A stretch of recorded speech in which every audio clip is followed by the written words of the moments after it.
It's once again time to hit the books before the books hit you here on Book of Dawn, IOTH Academy. I'm tormented by gnomes, joined by my esteemed crew consisting of Crow and Leg Day and Lemon Kiwi. Crowan, what's new with you?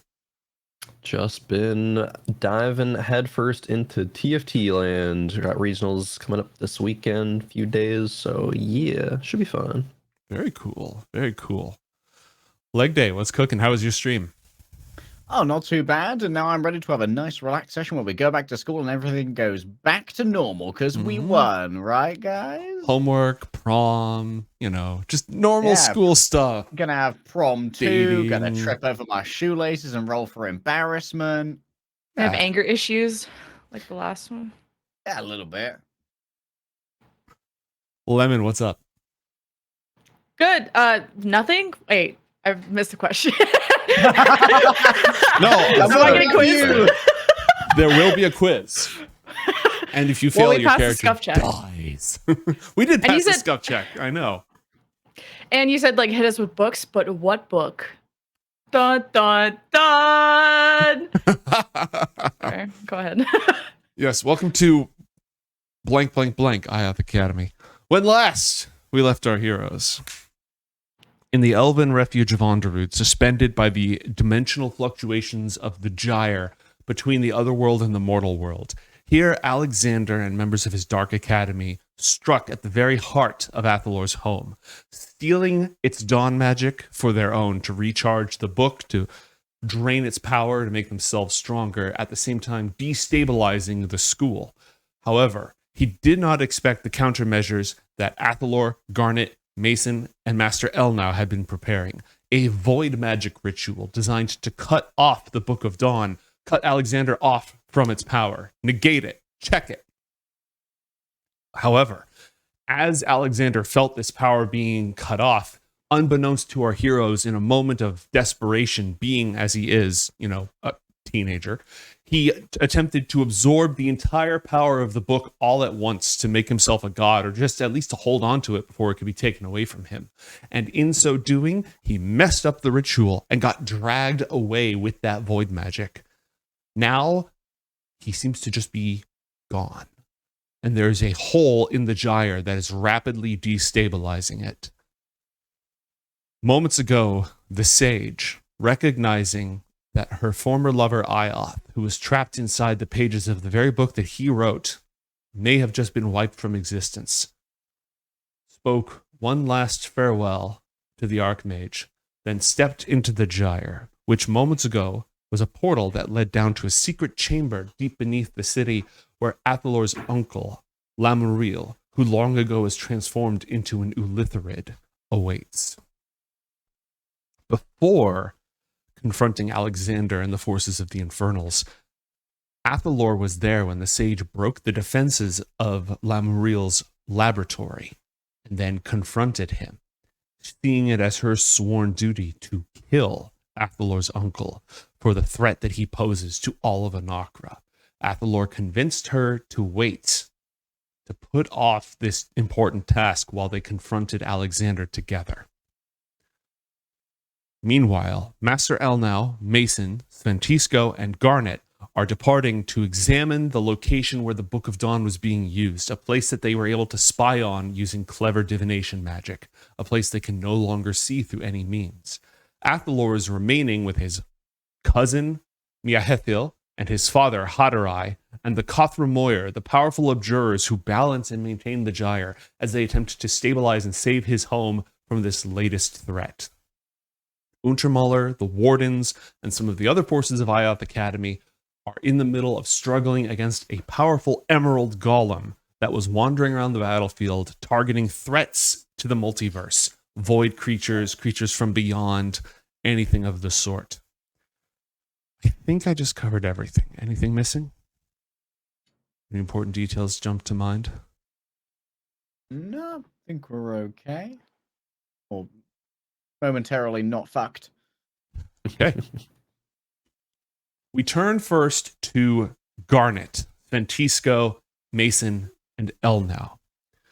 The group that is walking out of the gyre chamber towards an enormous set of metal doors in search of the location where the void ritual took effect. All of you have been traveling together in order to examine the site and see what damage is being inflicted and see if there's any way that you can stop it. It's going to take you some time to make your way there, barring any teleportation magic, which is probably not a good idea. The last time you teleported into the gyre or inside the gyre, you all took a bunch of force damage and the teleportation was interfered with because of the dimensional flux going on right now. So you might have to do this the old-fashioned way. I want to check in with you before you go into walking montage. If you have any clever ideas, if there's any conversation, any emoting that you need to do before we get there. Nothing from Mason. We'll probably like need help walking, whether it's like Mason, if he's with Sventisco, then we'll have like a warden kind of like help her walk a bit, as it's less about like the physical damage that was taken and more that she's such in a state of shock and sadness that like walking, it feels like 1,000,000 pounds to carry. And she's the fact that just like Elnau and the sage like walked out like immediately without, you know, saying anything to Garnet, she feels like not only am I in trouble, but like everyone hates me right now, and this is like the worst thing that could have happened. So is not going to have any conversation with whether Mason or the warden or whoever, unless prompted.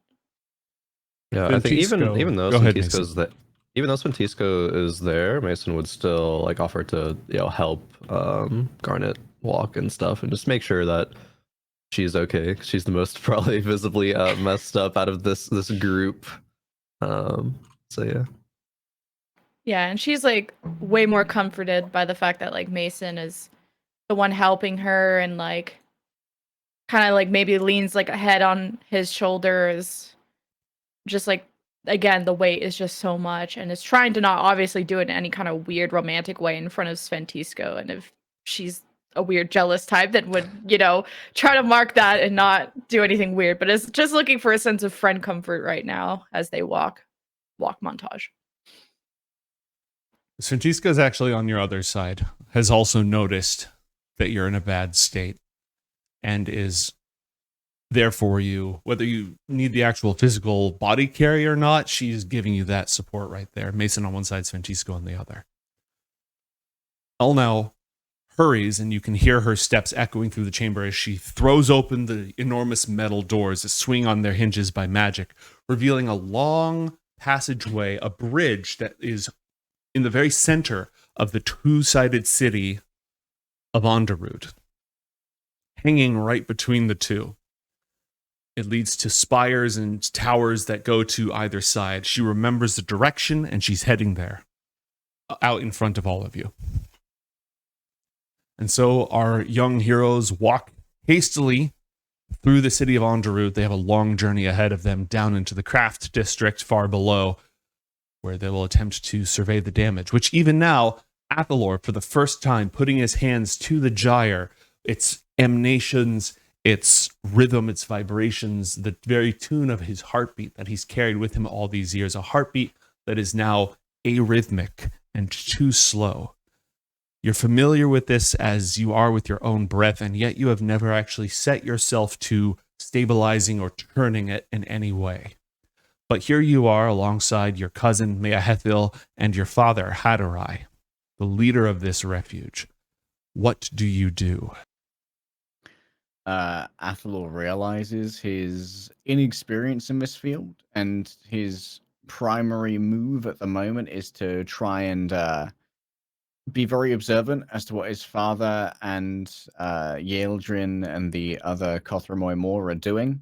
And he's more looking to try and aid in power and coordination, or adds, see if there's any addendums that need to be addressed using the quill or something. But at the moment, more observing than directing. All right, so if you can figure out what they're doing, rather than taking actions of your own, you're going to be supporting them, supplying them with more power, sort of holding on to threads that they're plucking to make sure that they stay stable, that sort of thing.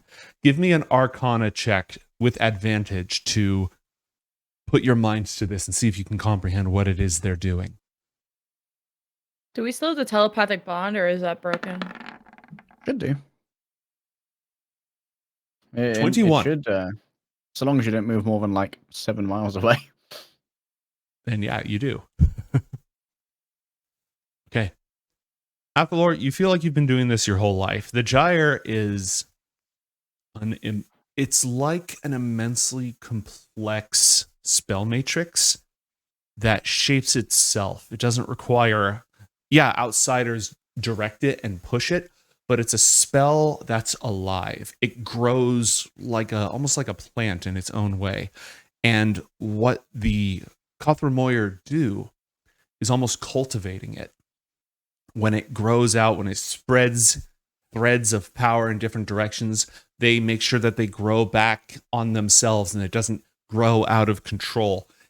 You've always experienced it as music, as this heartbeat, but it is very much alive in its own way. And so now what they're doing is they're finding places where it's leaking, where things have been cut. There is a hole in it, like I said, and anything that touches that part of it is just getting pulled in and cut at the exact same time. So right now what they're trying to do is they're trying to gently create space around it, connect pieces of that complex living spell to other pieces in a way that forms almost a cyst, a protective scar tissue around that without actually touching it. You take to it very quickly, and you're almost like the surgical assistant here, where, if somebody needs something, you pass them a little bit of magic here, you whip up a glyph and throw it over so they don't have to think of it themselves. They just grab the different pieces that they need. You are still in the role of a novice, but you are lending yourself immediately and usefully. Sounds good. Yeah, Athalor just does that using whatever expertise he has in IOTH Arcana, etc.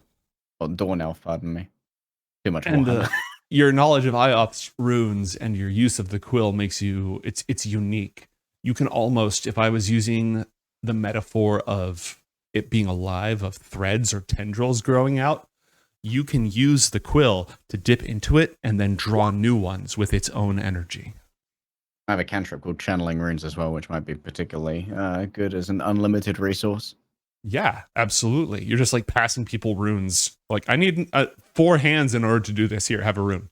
Thanks. Yeah, they don't have to use their somatic components or material things. Mm-hmm.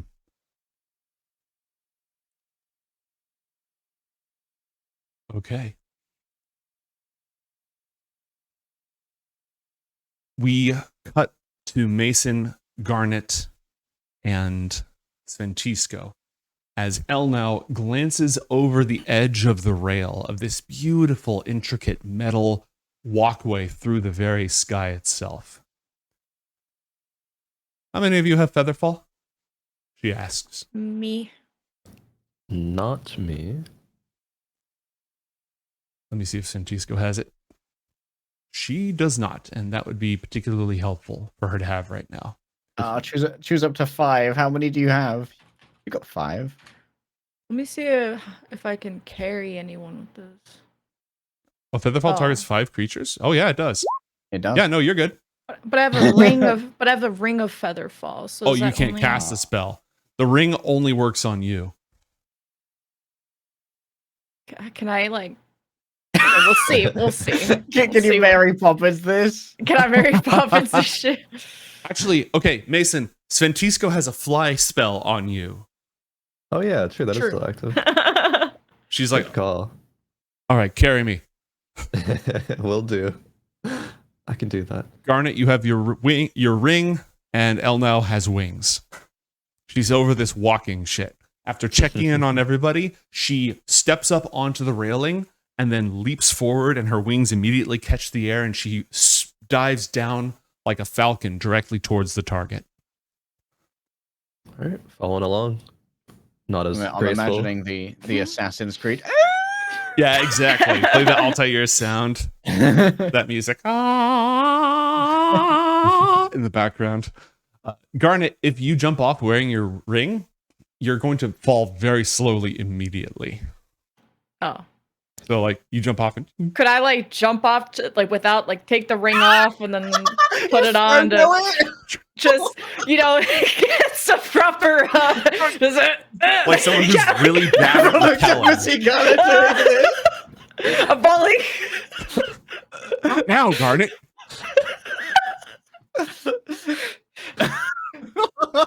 Just like a random door knock go. Dude, they teach in these schools. Well, I'm not saying much. So Mason is carrying Ventisco, in his arms, hands around his neck, classic hero position. El now is just swooping down with the staff of IOTH in one hand, and then Garnet's gonna. Okay, but cooler than that. Roll a dexterity check Roll for Okay, cool. for cool. for cool. No, it's not cool. Okay. As you're flying through the air, you tumble head over heels in a way that you did not mean to. And the ring slips from your grasp.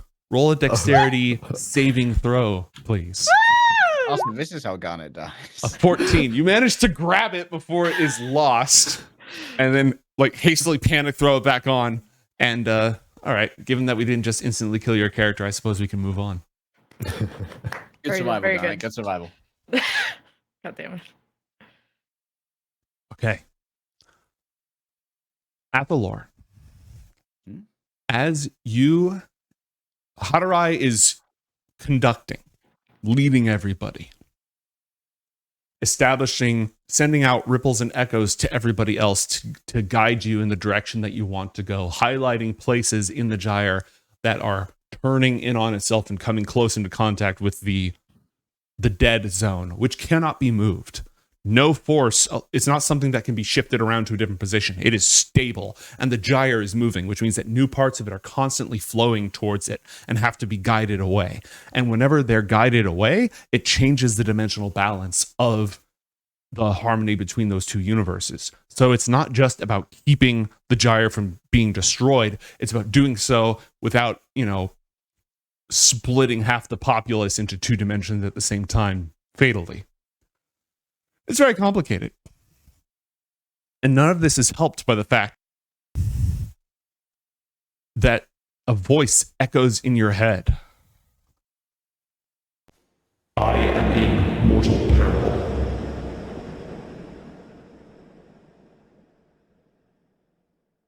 Oh, bollocks. Is the gyre still an open portal? Yes.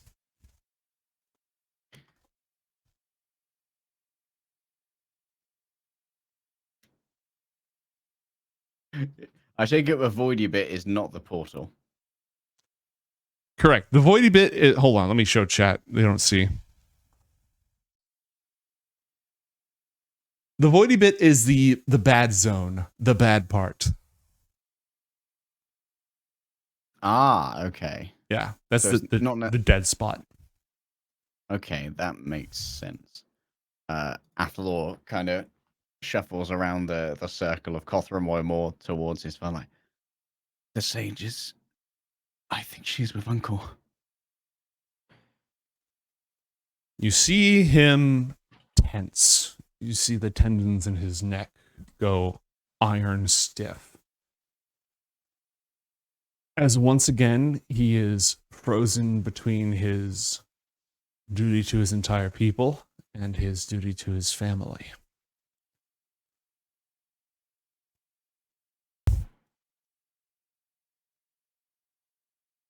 It's going to take him a moment because he's in the middle of incredibly delicate, dangerous, open heart surgery on this fluctuating magical pattern. And he also has to make this life or death decision. He has not responded to you immediately, leaving a moment if you choose to do or say anything else.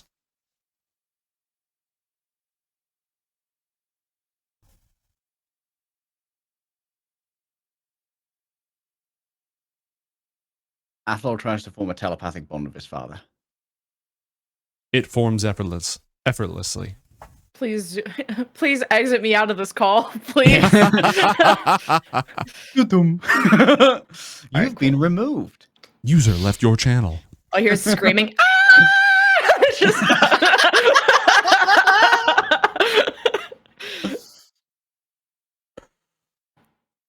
All right, telepathic bond formed.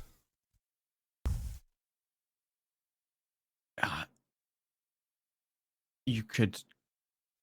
I know it's a long shot. You could tell me what to do.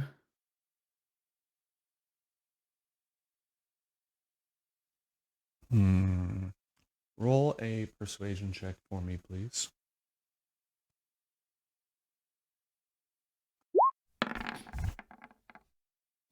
Wasn't meant to be advantage, but we take the first one anyway. Take the first, and 19. All right. He glances from the gyre directly at you. I am your blood.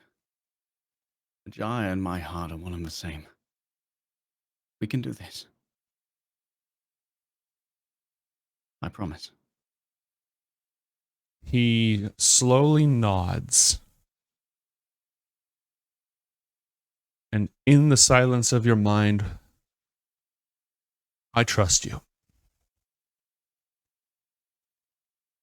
And then he's going to hand off what he's doing right now, the mystical forces that he's meddling with. He's going to pass, sort of split them into 3. 1 to the Kothramor on his left, 1 to the Kothramor on his right, and an enormous resonating channel that he magically floats through the air towards you. Athalor opens up his old book with a picture of a gyre on it and lets it kind of flow onto the book's page so that he can interact a bit more effectively with the quill. Oh, that's good. That's good. Okay, he did not see that one coming. He looks at what you're doing and then smiles. All the memories of every single time that he read to you as a child. That didn't last long. You were reading on your own so early and always voraciously. And he nods. Yes, this is right. This is apt. And then steps into the gyre himself and vanishes from sight. Good luck.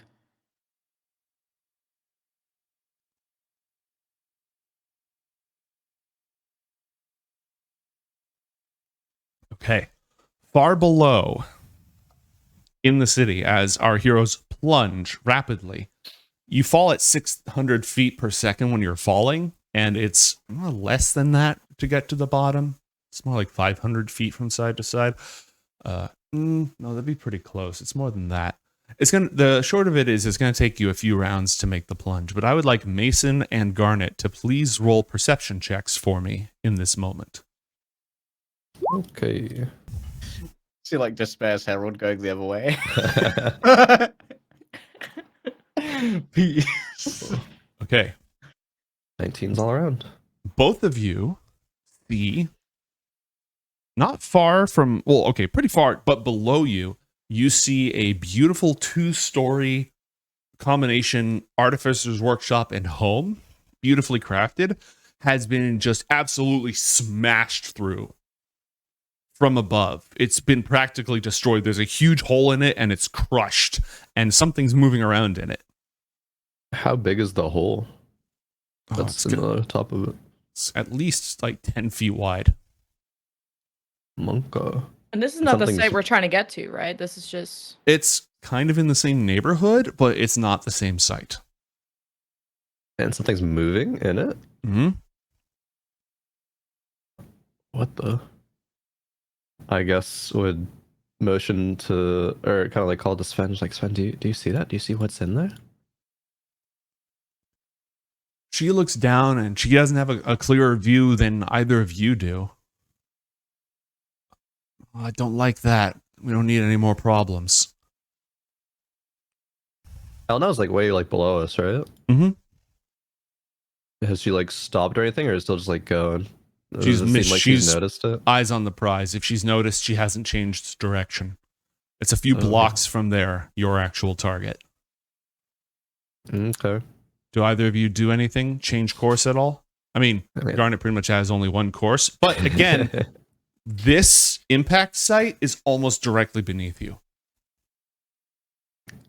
It's only like 50, 60 feet away from your landing zone. Mason would definitely like look towards Garnet and be like, is there something to do about this? Or are we just following Elna? And Elna is going right towards it, right?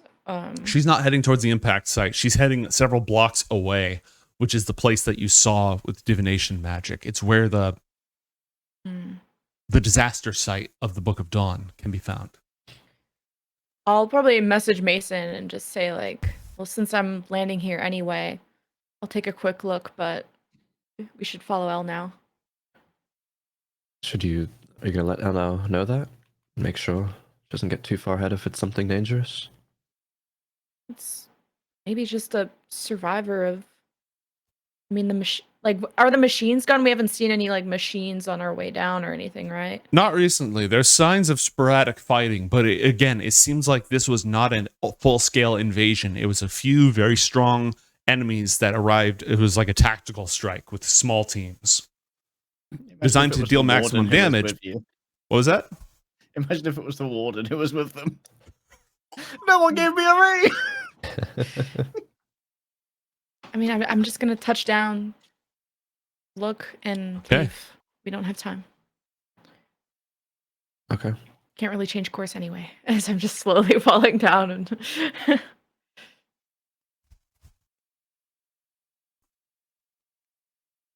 okay. The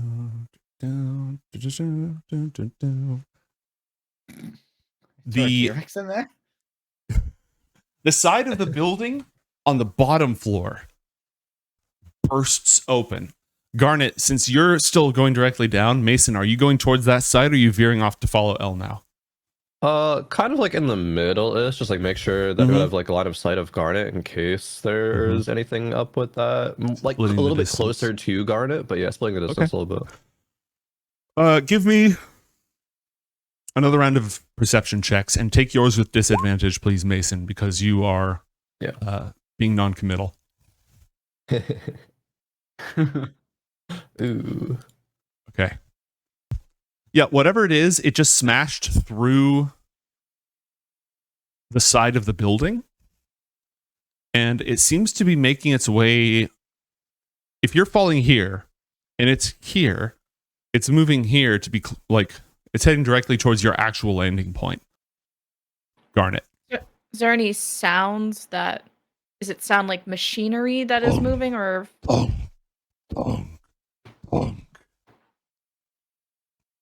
Wait, where is Undamaler in all this? Oh, he's still up top. Oh, okay.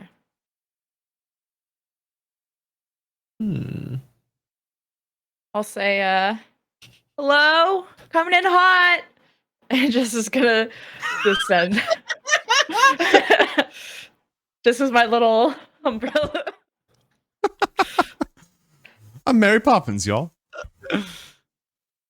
All right. Give me a moment. I'm gonna see how I can set this up for the lot of you. Athalor, if you want to try to track what's going on the other side of the gyre portal, it is going to be a distraction from your attempts to actually write what's going on. Mia Hethil is like a secondary leadership position guiding everybody in this. And roll an insight check with disadvantage for me, please.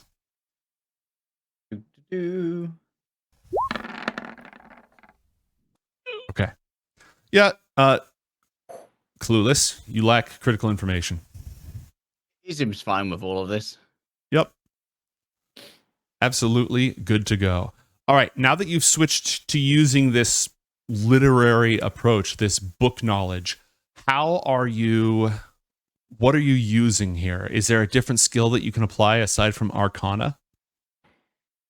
I don't think so. The Arcana is still like the main part of it. It's more just to be able to make better use of the literary skills of the different runic languages that have been learned and how to use those to kind of issue directions and commands.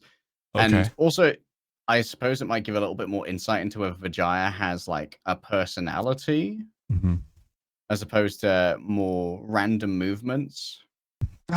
Personality is hard to say. It's definitely alive, but sentience or emotion, if it's there, it is on a very abstract level that you feel it in that musical side of it, in that, transmission of vibrations. You can feel certain emotions, but you don't know if those are emotions or feelings that the gyre itself is having, or just the effects of its presence on you, like sleeping under a rainy rooftop.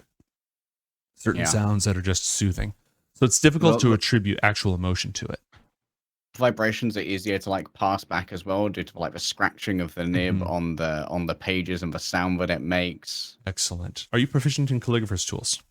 I'm not. Okay. Don't worry about I'm that. attuned to a quill. And that's good enough. That'll do. Athalor is not looking through the gyre. He is returning his father's trust. Okay. Fully and entirely focused. Okay.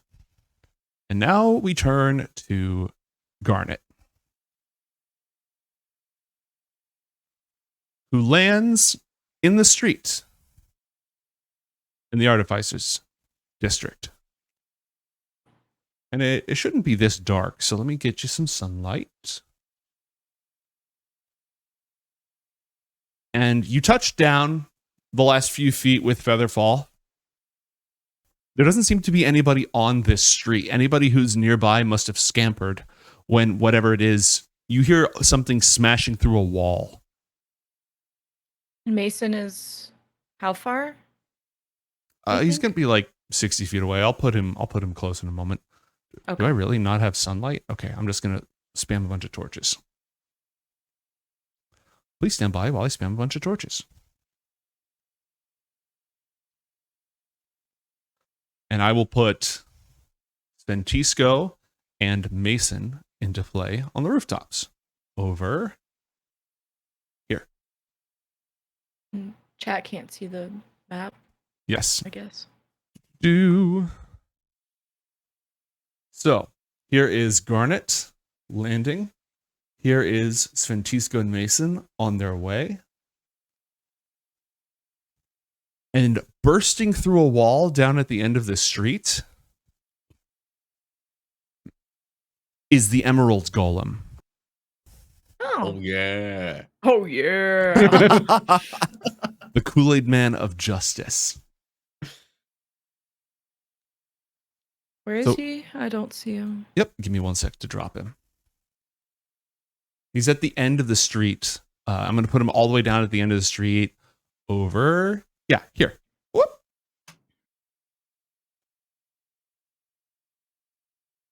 I wonder how badass it was. It was like, dimension anomaly detected, and just leaps off the gyre into the city below. Actually, you guys are distracted. While you were all conducting the ritual, Untermaler used telekinesis and just sort of dropped. Like, it's the exact same solution he had for all these devils. He was just like, you go, you leave, all of you. Everybody fuck off. But yeah, Garnet, the thing just smashed through a wall and is moving towards you. What do you do? Is he looking like at me, like aggressive at me? Well, I mean, its face is just like this bird face carved of emerald, and it doesn't really have facial muscles that can express emotions. But it's moving towards you pretty quickly. If I move to the, like, if Mason is up here, right? Somewhere? Mhm. If I move like this, is he redirecting himself towards me? Yes. Notices this, takes one step, notices redirection, and starts sprinting towards Mason. Mason's over the rooftops. Over here. You are on the ground. Oh, is this like, what is this in front of me? A wall? That's a door. There's a door right here that you can And open. this This is is a a hallway? wooden, this is an alleyway. You're between buildings right now. You're out in the street. There's a couple of buildings and houses nearby. This building, there's stairs that lead up to it, and there's windows you can kind of see in.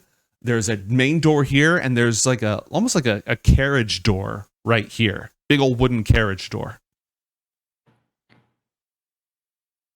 And while most of this thing is stone, this whole area is like a wooden outbuilding attached to the side of it. You can run down the alley. You can run inside the building. What do you want to do?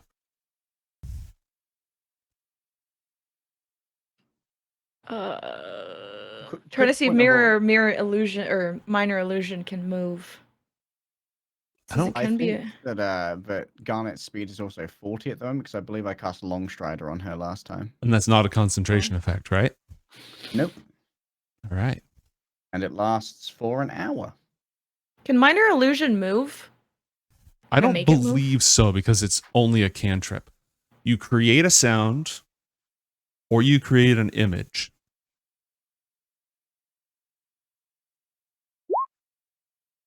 Yeah, so it just creates it and it's a static thing that just exists in one place. Does he look like he has the same running speed as me, or is he slower?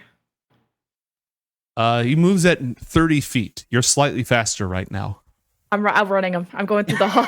I'm going through the alleyways and Okay, out sprinting go ahead and him. move yourself. Just count your squares and dodge those doors. Okay, so I was here. So then, if I want to dash, it's 60. I don't know how 80 far right now. this. You don't have to make your full movement. You can be like 20 feet this way and then go, oh, well, I'm going to move 20 feet this way. Yeah, you don't I have don't to have spend it full all at once. vision, but That's because there's a wall blocking you. I'll just. Sorry, 1 5. So how many If you dash 80 feet, Okay, that'll put me at this corner. Ish moving. as you run past, you see there's a couple of windows that lead into this place. And on this side over here, with 65 feet of movement used, there's another large, like a carriage door right here into that same wooden out structure. There's a different street. Yeah, there's a blocker here because this is a multi-level structure, but this is just another street over here. And is this the direction that like Elnow and friends were going in? No, Or am I Elna going and the friends opposite? are actually heading this. I almost teleported you through walls. They're heading this way. Okay, then I'll probably see this corner and plan on going this way. Okay. Yeah. I'll probably scream to Mason. Mason! Yeah. Mason! So Mason, upon it's your landing- turn. Yeah, upon landing, Mason sees this golem thing, right? Mm-hmm. And turns to Sven and is like, "Are you gonna be okay here?" I probably should go pick her up and go start flying towards where Right. Garnet is. She's still concentrating on the spell, and that gives you a fly speed of 30, Cool. which means that you can. This building here is multiple floors. It's higher than this building, but from here, looking into this window, you can see something horrible. Oh, fun. And so have I lost vision on Garnet? Because so the building here is higher, so I don't see.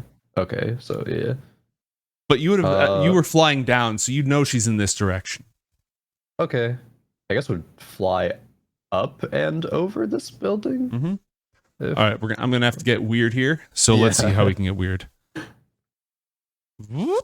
Are golems considered creatures or like Yes. constructs? They are Creatures? creatures. Okay. You can have an Arcana check to see what you know about it. For the sake of not losing our minds, I think I'm gonna put you here. Is that okay? Yeah, that's fine. Okay. Magical entity advantage? Yes.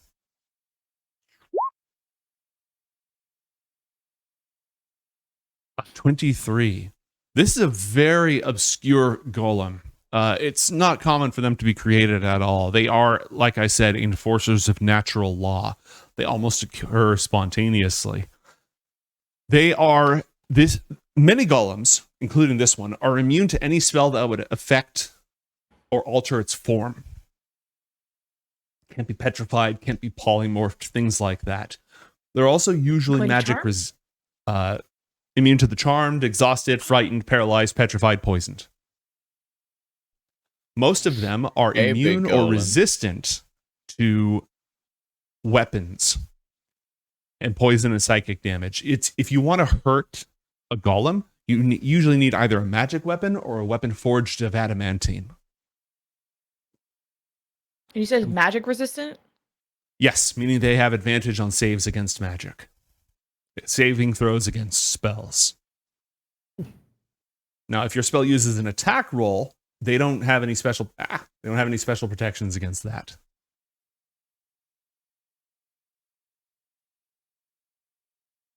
I guess when Mason's flying over, he'll just call back out to Garnet to get ready, picking you up. Incoming! Please. All right. El now touches down not far from where you are and examines the area, scanning left and right, looking for the exact source. She is making her way towards you now while searching for whatever place it was that they saw. The golem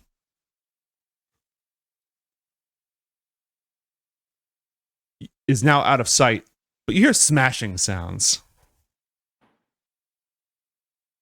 That's not good. What, that building that you were just on top of, Mason, it's going through it. Oh, lovely. Golem cares not for your balls. That checks out.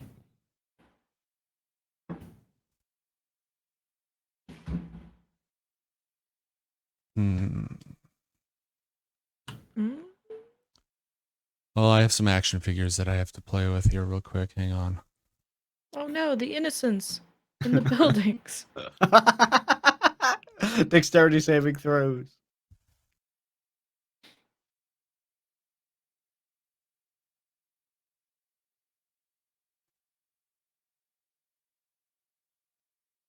Rolling some stuff. Nice one.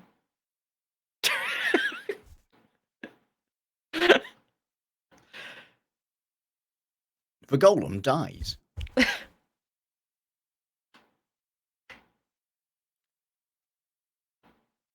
Just rolling some stuff. Garnet, you're up next. Why don't you go ahead and start taking your turn? Do I hear it coming Yes. down the alleyway? No, it's not coming down the alleyway. You hear smashing from somewhere off in that direction. Do I have vision inside the windows? Only if you're adjacent to a window, and there are no windows. All the windows are actually marked on the map.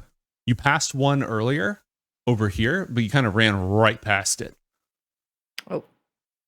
This door does not seem to be locked. But again, Mason's basically just around the corner, depending on what you want to do. And You can Long take- Strider, what does Long Strider do? Or is You that move at 40 over? instead of 30. One, So don't go through this wall, and go ahead and just take the 20 feet, like move here, because then you'll see more, and then you can decide how to spend the Ah. rest of your movement. Okay, Yeah, so 20. Like there's several windows here. You can go up to 40 without using an action.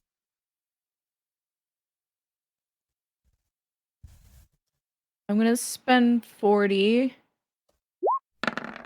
Whatever this is right here. Nice. And I'm going to hold a spell. If I see the golem, I'm going to cast Conjure Voidborn.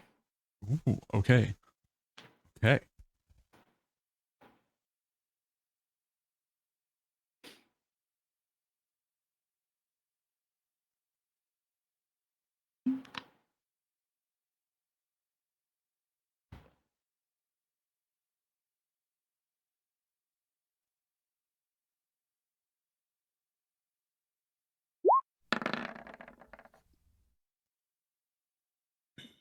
A battle rages somewhere off camera.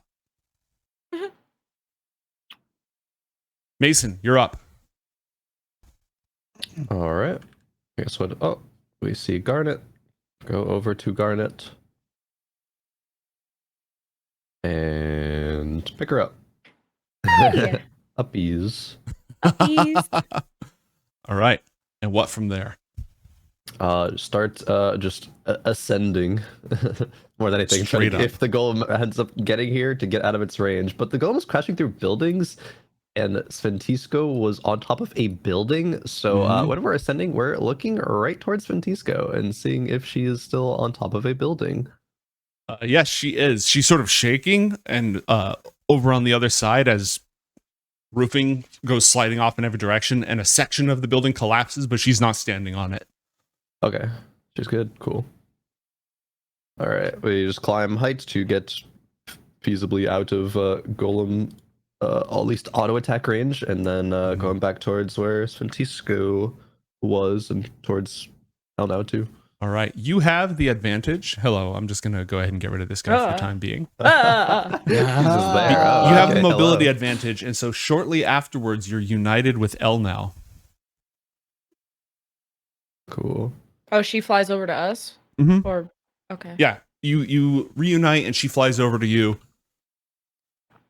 And she points down through the window, the second story window, to this thing. Well, no, that's a ground level window.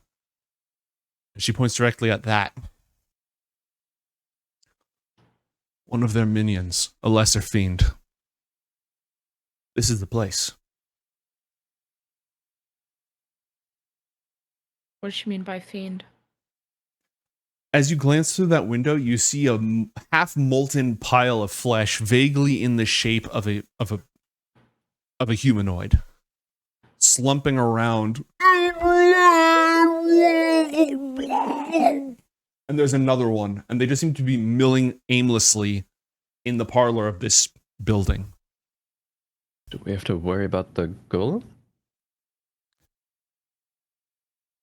Yes.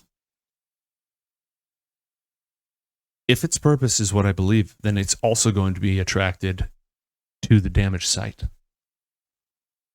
When What's it's not. purpose? Its purpose is to enforce the firmament and its laws, which we all just had a hand in breaking.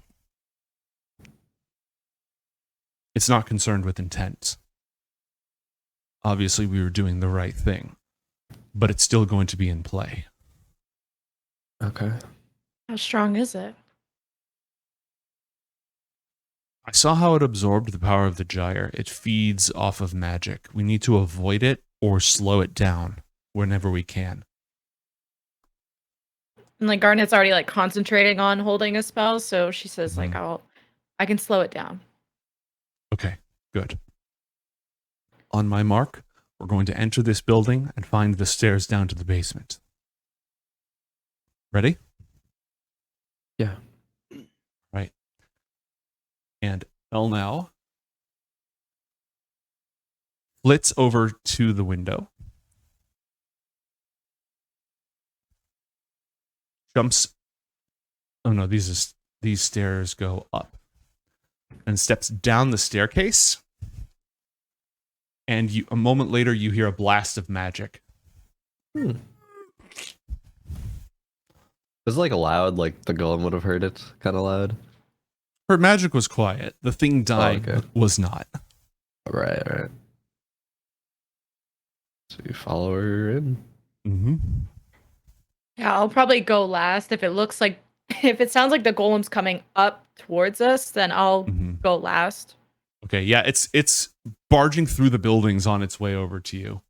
Like upwards or like towards where they're going? This way.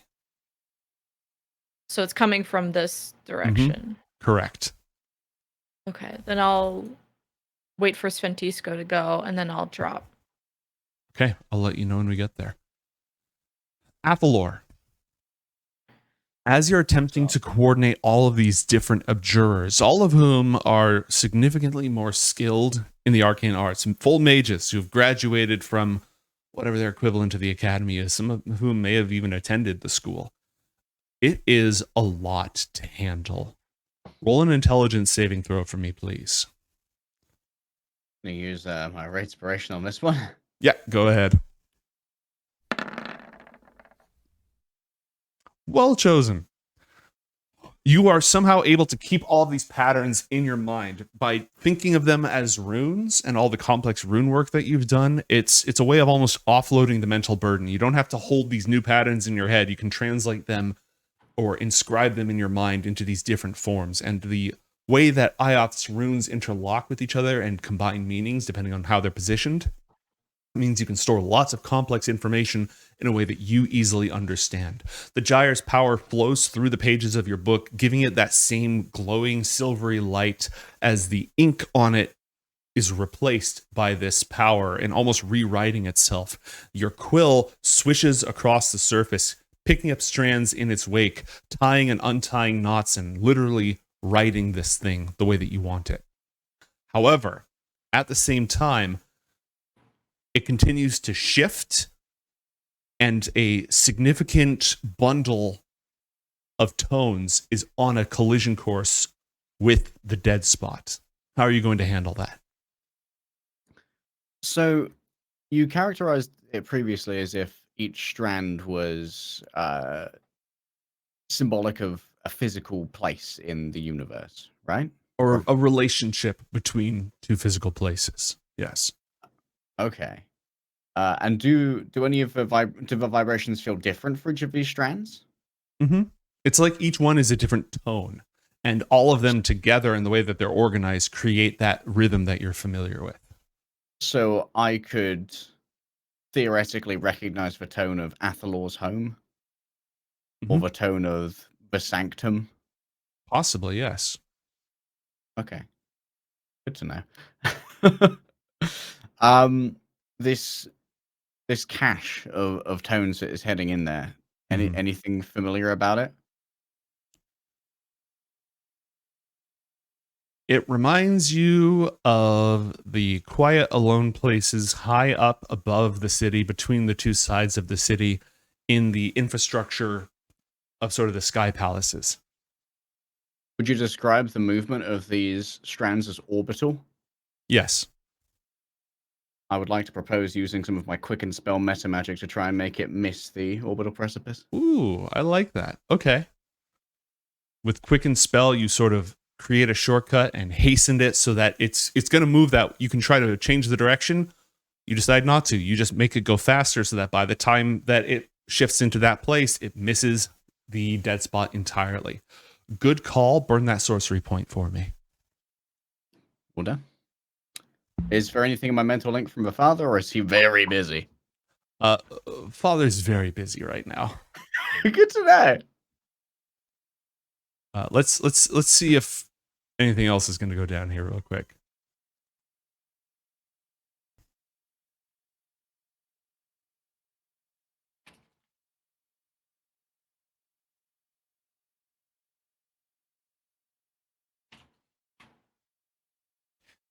You continuously see like a flash of the counterspell arcane pattern flickering through his mind. You recognize that. Okay. I'd like to try another intelligence saving throw to try and identify the strand that resonates with the sanctum. Okay.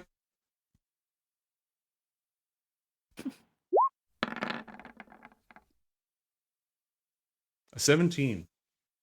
You think you have it, but that place has been deliberately isolated. But at the same time, it has a unique connection right now. It's almost as if there's only one thread that connects the two, and everything else has been cut off from almost everything else in the gyre. But you have found that sanctum one thread. resonance to the gyre itself. Mm-hmm. What do you want to do with that?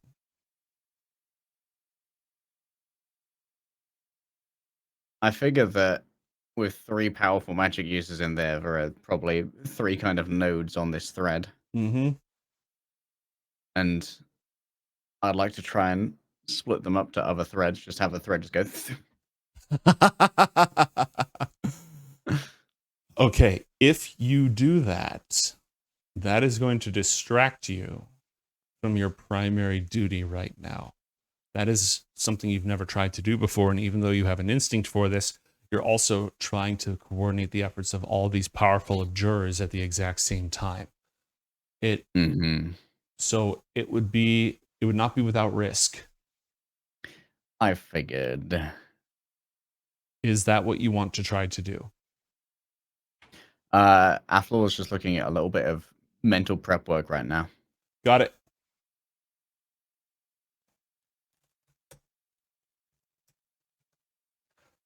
All right. Meanwhile, back on ground level, Garnet, the thunking of the golem gets louder and louder. You feel very confident any moment it's going to break through that wall. You can keep on holding and drop that summon once it appears. Your call. Oh, so it's like the following turn, Mm-hmm. quote unquote. Yeah, it hasn't arrived yet. So if it didn't arrive that round, would you still be waiting up here for it to appear, or would you go through the door? I was gonna drop down like after Sventisco goes. I was gonna follow behind her and kind of just like watch the flank kind of situation. Okay. Until I see it burst through, and then kind of hold it off. She jumps down here and then leaps over the banister, and as she goes, she's gonna drop acid. Okay, drop acid. What am I talking about? She's gonna cast acid splash on this fiend. It's a special move. All right, so now she's in, Garnet, and you are on Overwatch. That would have been last round, so what did you want to do this round now that she's in, you're covering the flank? It's underneath you somewhere. It's going to be here any moment, but it's going to be bursting through where your friends are.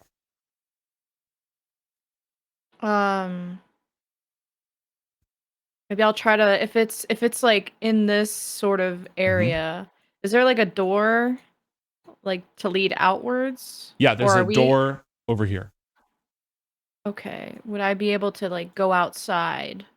Well, you're on the roof, so you could walk over and then you'd see. Would it be safer for me to like drop down here and then go outside? Yeah, it might be easier for you to do that. But then there is one enemy in there that you'd have to move past. If you use an acrobatics check, you can drop down without taking any damage. What about my ring of falling? Would that dodge my acrobatics? Yeah, that would dodge it. You would just... Okay. I'll just jump off then. Oh, okay. Go ahead and move yourself. That's 25 feet of movement. You have 40 total. From here, you can see the front door. Also, this seems to be a funeral, like a morgue, a mortuary, a funeral home. Catering not to Dawn Elves, not to Alfar. Their funeral rites don't look anything like this. This is for outsiders who dwell here, whose loved ones happen to pass away. People who are not Alfar who live within the city. This funeral home it caters to a wide variety of different traditions. And therefore it looks very traditional. That side barn, that's probably for hearses, carriages that carry the corpses around. You've used 25 feet of movement. You've got the front door. There's Big Chungus is on his way somewhere in this building here. Is this a door right here? Yes. Would it be an action to open a door? It'd be an item interaction. You can do one of those for free. I have how many feet? 10 feet left? You have 15 more feet left. I'll probably go here, open the door, and just scream at it and drop the Voidborn. Okay. Refresh me. What are you summoning? Do you know what you can summon with that? A Voidborn. You summoned it last fight. Oh, I remember. It was a void pool. Yeah. Okay. Yeah. Since I have an extra 5 feet, I'll back out and give the Voidborn some space. Okay.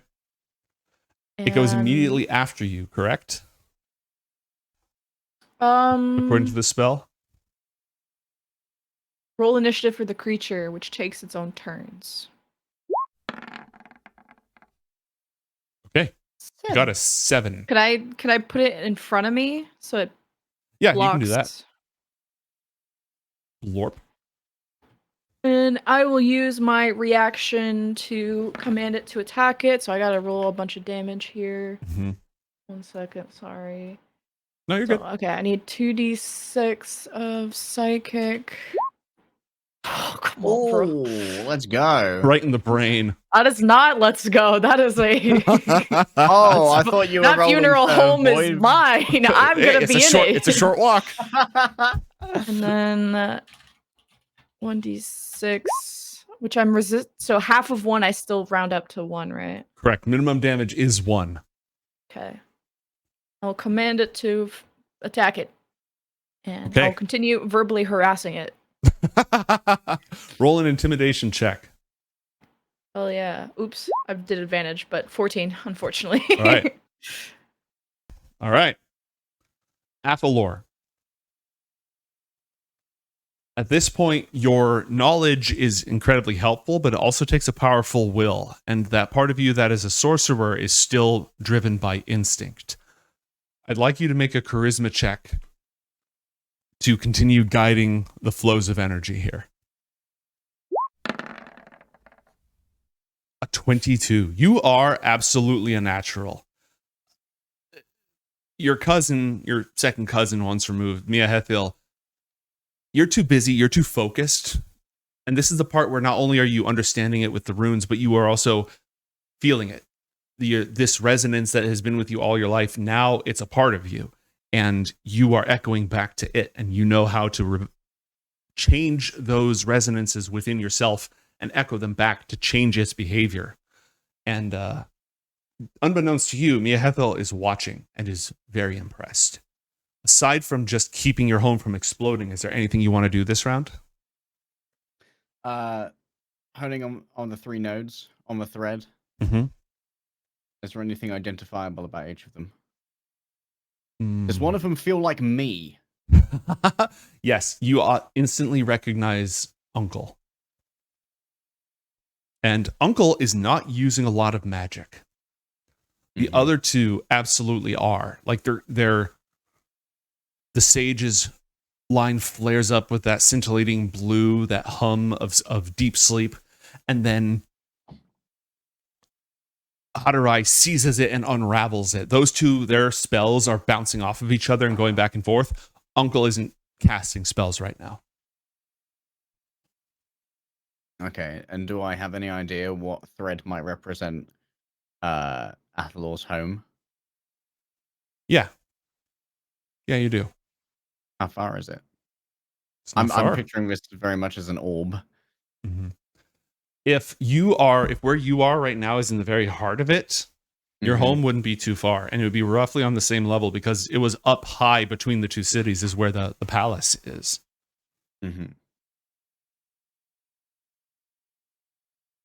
Athalor is thinking about the feasibility of kind of knocking the uncle node kind of out of alignment and into the orbital path of the Andarud home. Because putting him down into a random plaza would not be a good idea. All right, but you're not at that point yet, right? No, Athalor is very much still focused on the normality. And I take it that this entire thread is kind of a bit wild right now, given the high level magic that's going back and forth. And he's just trying to keep a tune and see when it might go quiet. Okay. We'll see if it does.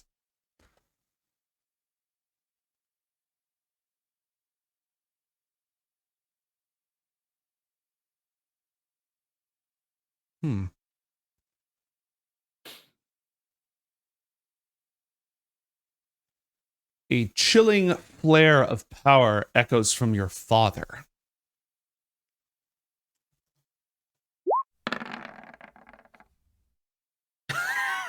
But there's no other response.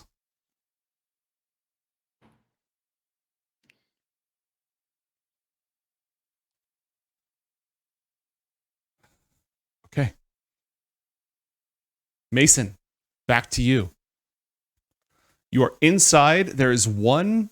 Oh, I should roll the horrible things in so that they can actually do something aside from just sit there and get owned. We're red shirts. I mean, they are pretty wretched, but yeah, they have a -3 to their initiative. Yo, go for the anti-dex saves, boys. They're asleep. Go to sleep. Mason, you can go up to the next floor right here. The stairs down, you can leap over the banister here. There is a door you can see here. This is the privy. And a hallway filled with other doors throughout. These two seem to be open. Well, they're actually just curtains. And there are more of these things throughout the entire hallway. Alyxander seems to have left a trail of guards behind. Whatever happened. He had plenty of cover in case somebody showed up in person. Well, I think we're just going to be following Elnow's lead, but if anything like attacks us, or if Elnow like motions to attack anything, then we'll like ready like a firebolt or something for it. Yeah, well, all these things are hostile. All of these things are targets. We have to, okay. Well, every single one of them is bad. In that case, we're going to Chaos Bolt. Cool. You want to hit the one directly beneath you that Sventisco tapped? Okay. Closest one. We'll do first level. 22 hit. Okay, and what type of damage are you inflicting? 4 or 6. That will be force damage. Okay. Yeah, it blows it away. Meat gets splattered all over the place. This thing had no bones. It was just a pile of damned flesh, barely held by its suffering into a cohesive form. You splatter it everywhere, and it is instantaneously destroyed. There are 5 more in the corridor ahead of you. Do you want to move at all? El now mutters, "Find the stairs." Down. Okay. Yeah, I guess we'll start moving to bottom floor here, or I guess, yeah. Mhm. Stairs are presumably like in one of these doorways or They must down the be, hall but somewhere. none of you know the layout of this building, so you can only surmise. Gotcha, can't see him from here. Okay, yeah, I'll just move down. That's 20 here feet. and- Yep, that's my turn. Okay.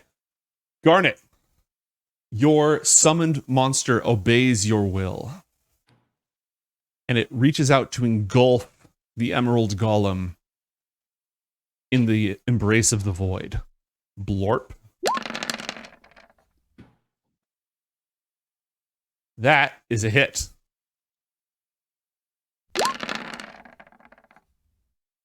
Its second pseudopod, it has advantage because the thing is restrained. Oh, medium or smaller. So it's okay. That didn't.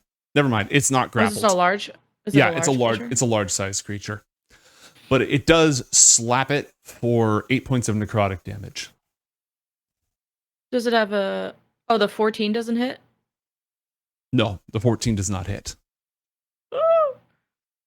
I mean, this thing's made of solid emerald. It's pretty freaking tough. Do I get a turn too? On your turn, this is a different initiative count, so we're still in the same round. The initiative is broken because your initiative's carried over from the last fight, and your tokens are on different pages. So, Source, trust me, bro. Okay, sounds good. Francisco is going to cast Acid Splash at the next target down the corridor, trying to save her good spells.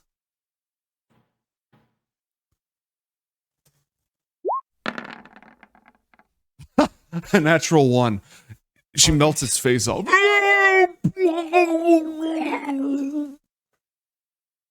She's excited, despite all the chaos going on. She's happy with that. That's good. But she's not leaping down to like lead the charge. She's waiting on El now. El now is going to stride forward and fling open this door. Mason, you see into a funeral chapel with a coffin with flowers at the far end. 2 more of the lemures turn. El now rolls her eyes in irritation.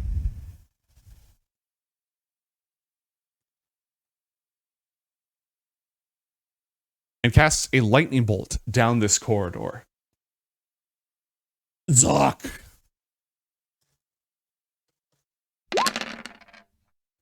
There's a series of horrifying splattering noises.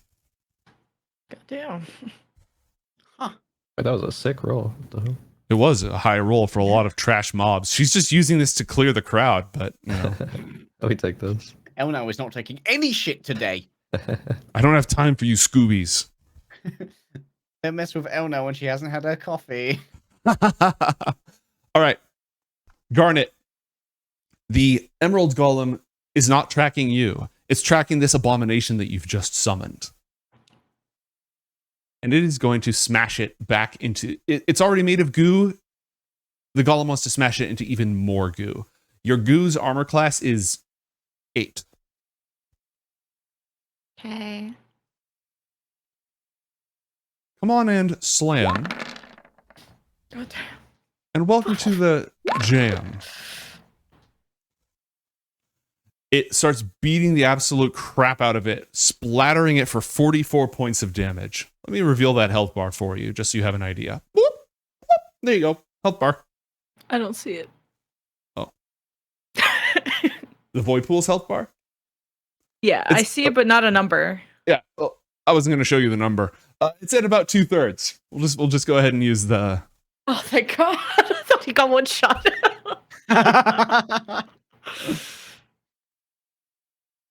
My puddle. Okay. Garnet, do you have any spells? Oh, yeah, you have Long Strider. Hmm? Oh, no, it's not within 10 feet of you, but it can move to within 10 feet of you.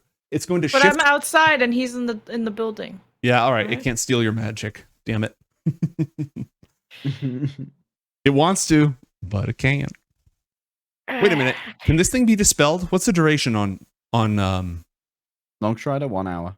No, drop your void monster spell. It's Drop from some- the book. I can post the description for you though. Cause I just kind of googled it.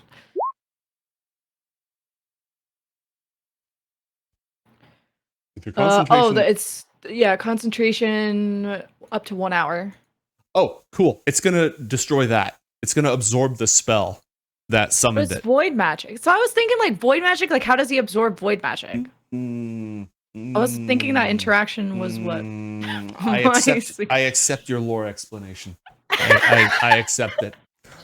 I don't like it, but I accept it. Look, when you're right, you're right. Meanwhile, inside the building. Oh,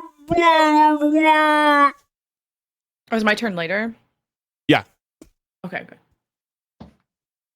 Let's see. They move at 15 feet. This one dashes.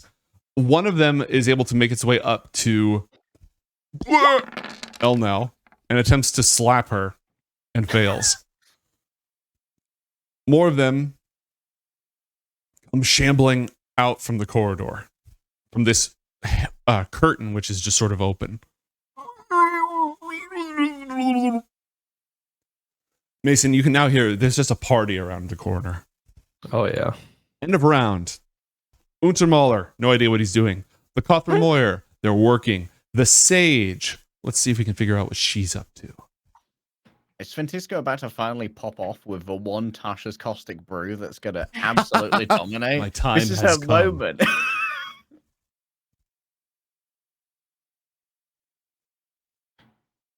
Hmm.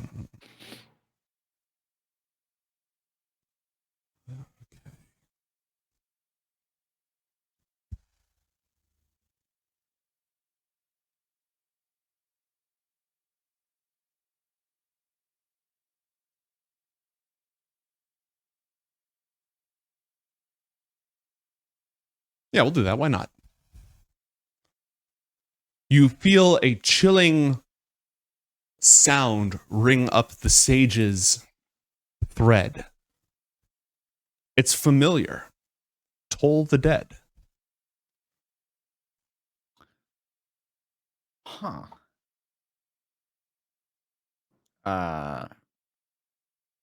Athalor kind of probes out to try and get an emotional, like, words are hard right now, so communicating is hard, but it's kind of like probing out to feel his father's emotional state. Is it terror? Is it confident? Is it angry? Mournful? Focused and not panicked, but very, very heavily. A lot of adrenaline, a lot of urgency, a lot of focus. Like one of those, if I one wrong move and this goes south.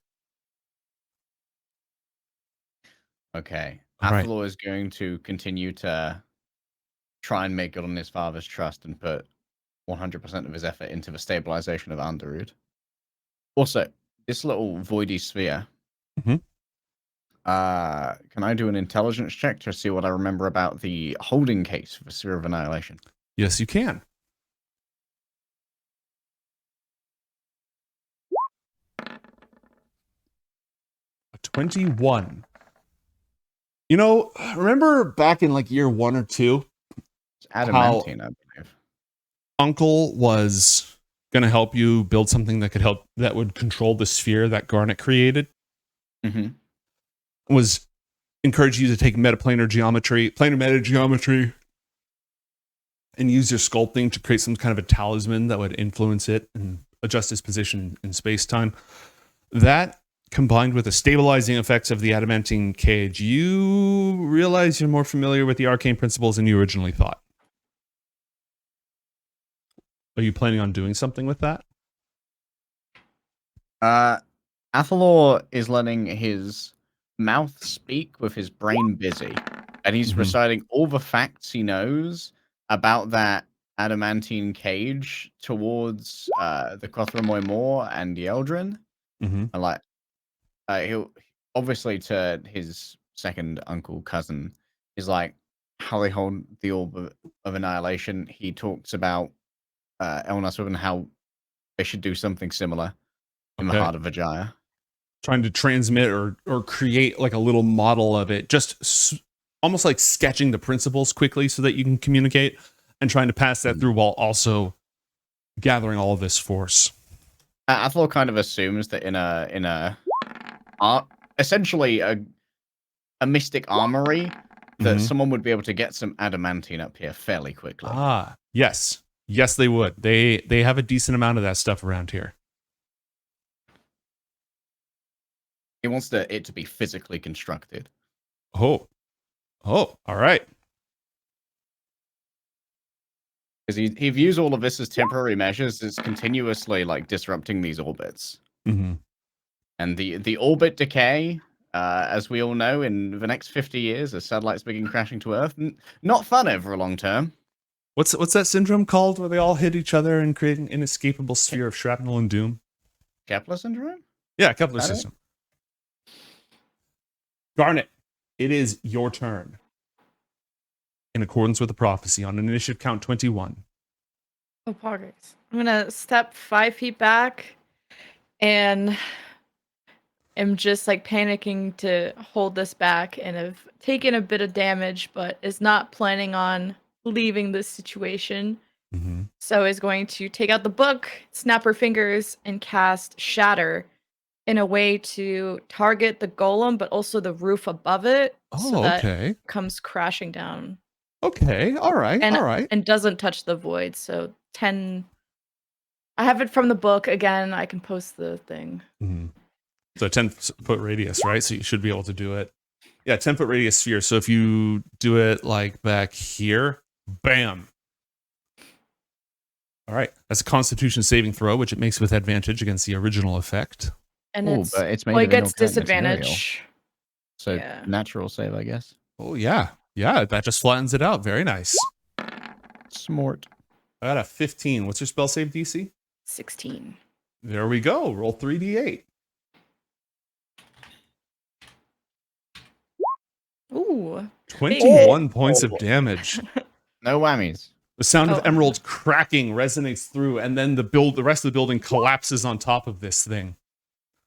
On its turn, it's in difficult terrain, and there's a chance it'll be pinned and restrained. And the book takes away a little bit more of your life force. Are you doing anything else? I'm gonna keep concentrating on the void thing, which I only take damage on its turn. Okay, then I'll whenever let you that know when its turn arrives. Because you Yeah. use your reaction. I took on it too its turn. early. Yeah. Okay. Mason, you can see this monstrosity right here, and it sounds like there's a party around the corner. Yep. And if there's a party around the corner, Mason's going to cast Dragon's Breath on himself Mm-hmm. and step around the corner here and see indeed a party. And let in big breath and exhale some the lightning seemed to do fine, right, from Mel now. So we're gonna just spew some lightning in a cone all over all of them. Okay. Dex saving throw. Yeah, guess how good their dex saving throws are. How good? I'm waiting on that Tasha's Caustic Brew, man. This is Oh, fantastic. -3. -1. Roll for damage, please. Yeah. Okay. That is 3d6 to all of them. Ooh. Okay. 9 points of damage. Right. Yeah, they're all severely like fried, and they're all slumping over. They're beyond bloodied. They're in cleanup mode at this point. If you were higher level, you could use your reaction. What's your proficiency modifier? 3, right? 3. Yeah, okay. 3. If you were a little higher level, I'd let you use your reaction to finish one of them off. Not that close. Alas. Garnet, It is now the Void Pool's turn. Are you using your reaction Yep. to control it? Yup. Okay, you burn. Oh, it's much better. 4 points of psychic damage. All right. And you direct it to continue just slamming the crap out of it, correct? Mm-hmm. And as an amorphous thing that can squeeze through a space as narrow as 1 inch wide that can move through a space up to 1 inch wide without squeezing, this thing isn't affected by the collapse at all. I'm going to roll a strength saving throw for, you know what? This one round, it's going to make its attacks with advantage. Yay! Let's go. Smash. A 24 hits. Smash. A 14 does not. Its physical impact does nothing to it. It's completely immune to the bludgeoning, non-magical, non-adamantine bludgeoning damage. But it is chipping away with a total of 15 points of necrotic damage. It's also between you and Mr. Spiffy there, so that alone is important. It's getting value. It's a good distraction. Mhm. All right. Sventisco rolls up. My time has come. Hey, let's go. It's time. Spew. If they save on this, they live with 1 hit point left. If they fail, they die. You die. You die. Oh my god. Oh, We have 1 survivor. I have 1 HP. I did it. I'm alive.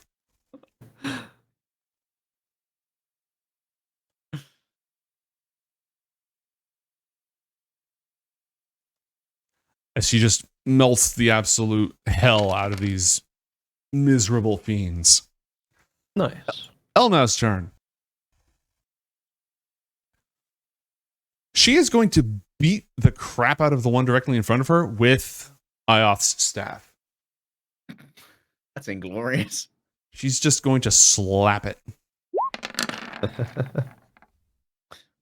That's a lot of text. I passed anyone wall wanna- of text. Jesus Christ.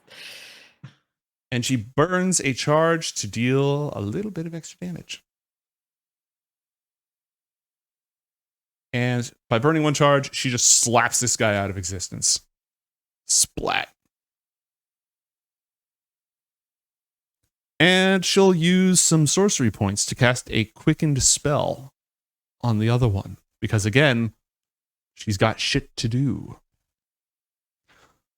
So burn a level 2 magic missile, just to be sure. 14. Splat! She then pokes her head into the chapel. Not here.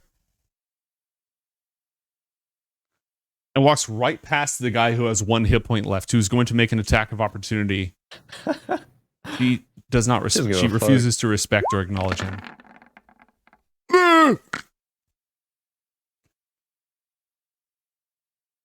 Not here either. It's golem time. Wait, How many did more- Spencer's not use her reaction to kill that last one? She wasn't in melee range of it. No, you know what? It was in her spell effect. I'll let her burn her reaction. Just to make the Let's acid... Spentisco fuck. let the acid just cling to it and melt it into nothingness. All right. Sector clear. Bets on how long Garnet's void pool is going to last. About a couple of healing boosts. We- Hold on. Mr. Gamer here has to roll a strength check to attempt to... Natural 20! Ah! Parts of the building go flying outwards, raining down on the nearby floors. And it's gonna make those 2 attacks. You slowed it down for like a round, that counted, and it deals a whopping like 60 something points of damage. It can attack. Oh shit! It attacks twice. Yeah, it attacks twice. It deals 29 on the first and 28 on the second. Jeez. Garnet, you don't have that many hit points. I'm aware. I'm aware. All right, the Lemures are defeated. It is the Sage's turn. Oh.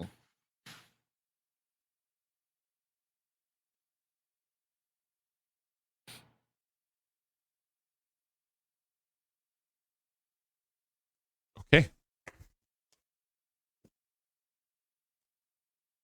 Risk it for the biscuit. Oh no. Athalor, Yes. the line connected to the that wraps around the sage suddenly goes dead. She didn't die. Roll perception check for me, please. Oh.